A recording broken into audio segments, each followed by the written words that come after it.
All right, we're back now and watching a major ICE operation underway in Minneapolis. The Department of Homeland Security says it's the largest operation in Minnesota's history, a surge of over 2,000 ICE agents deployed to the Twin Cities amid statewide child fraud allegations in the state, which has involved convictions of some residents of Somali descent.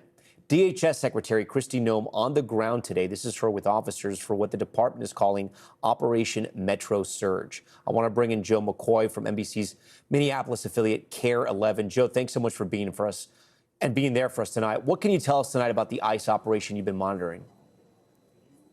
Well, Tom, the Department of Homeland Security says this is the largest immigration operation ever in the U.S. And as you mentioned, Secretary Noem, she is here in Minnesota alongside 2,100 federal agents. And that includes 600 Homeland Security investigators who are here to investigate fraud at those Minneapolis, Minnesota daycares, as you mentioned. Now, Secretary Noem, she said today that DHS has already arrested 1,000 people in Minnesota, and that includes 150 people yesterday alone. We were there today at the local field office for ICE, and we saw dozens of federal agents coming in and out of that building. We even saw one man being detained in that building and brought inside in handcuffs. Tom, this also, of course, is on the heels of Governor Walz announcing that he is going to be dropping out of the Minnesota governor's race. He said today that fraud has simply become too big of a distraction and that he would not be able to give a campaign his all. He also said that President Trump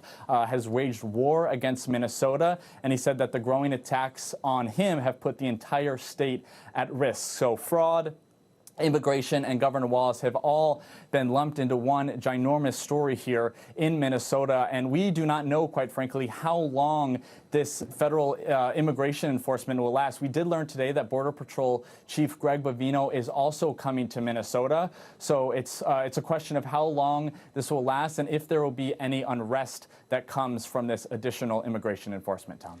Joe McCoy, we thank you so much for joining our broadcast.